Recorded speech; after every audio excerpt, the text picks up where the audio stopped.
first free kick of the match. Well, if he gives them for that, he's going to give a lot this afternoon. David Neary under the ball. Good stretch by Evans. Comes down to Brooking. Oh, that's not a bad try by Trevor Brooking. He hit it so sweetly. Player who scored in his fixture 2 years ago. And he, like Finney, has not been on the losing side. Really hit it well. Very sweetly indeed. Wilkins leaves it. Mills has Butcher forward and might get on the end of it. And did, but couldn't keep the shot down. Hit slightly longer than the Scots were expecting. And I think Butcher was surprised at the ease with which he was allowed to get on it, but he couldn't get into direction on the shot.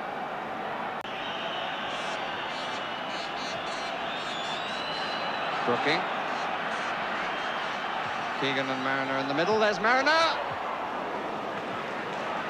It was a clear header, which he directed wide.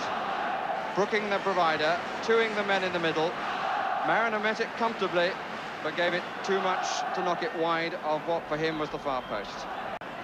Mills coming for a possible short one.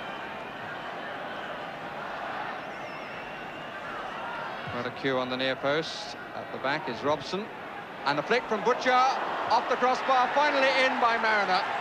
It was Burley who knocked it up onto the crossbar. But once again, Paul Mariner is the Johnny on the spot.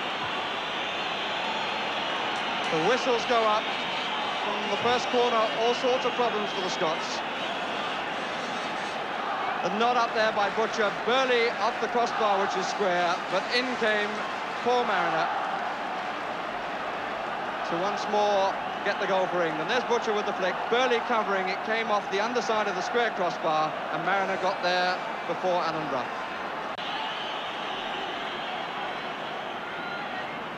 Souness, number 8, and Hartford with the plotting. And Hartford strikes, and Chilton with his body entirely in line of flight. Look at him move as the ball is played. Look at Chilton, comes across, moving now. And in spite of the block, he's across and gets his body as it curls into him a little bit.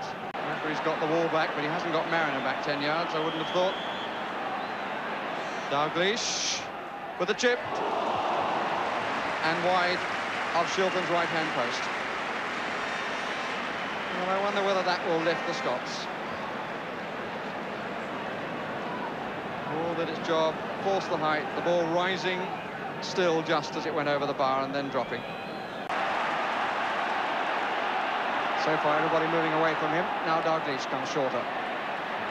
Jordan is on the far post. Oh, save! And Thompson much indebted to Peter Shilton. Intention to head over the bar, but he nearly produced a spectacular own goal. Indeed, it caused the first real exertion from Peter Shilton. And the best effort from Scotland has come from an Englishman. Souness!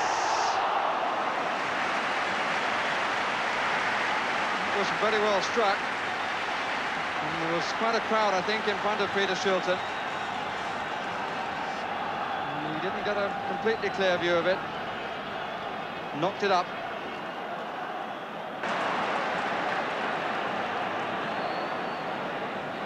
Brazil. Graham has gone outside. Here's Dalglish, let it go well. David Neary. And Robson was flattened off the ball. David Neary had the space, and I think the shot had half a deflection. It came a bit off Kenny Sansom. The counter, Brooking in possession. France is up to assist. Wilkins making a third man. Brooking thinking about a shot himself. McDermott and Robson. Francis. Gone for the left. It was McDermott who came in, and the effort by Francis had eluded Alan Ruff, who, conscious of his near post, seemed to me to have cramped himself across a little too far. Goes square. Now finds McDermott. Koppel. Wilkins. Trying to find Francis. Looking. They answers the referee, and rightly, here's McDermott. And somehow there was no finishing touch from Brian Robson. Alan Evans is down hurt, as we can see at the bottom of the picture as we look at the replay. Low across the box, and Robson couldn't get the left leg there in time. Alan Ruff was beaten, that's for sure. England keep possession. And here's Wilkins. England keep possession. And here's Wilkins. Again, the cross ball falling nowhere. And England is the prize and the championship. A disappointing afternoon for Jock Stein. A very happy one for Ron Greenwood, sitting high in the stands. It's his fourth success against what England too view as the old enemy, and a hat-trick of victories here at Hampden. Second half, a disappointment. Heat took its toll, so did the enforced substitutions for England, which denied them a bit of effort forward in terms of power and puff. Alan Brazil, one of the few to have shown good things for Scotland. Terry Butcher certainly had a fine game, his colleague from Ipswich Town, alongside Phil Thompson, who comes off all smiles. And no wonder, as I said at the start, the English love to beat the Scots just as much as the Scots love to beat the English.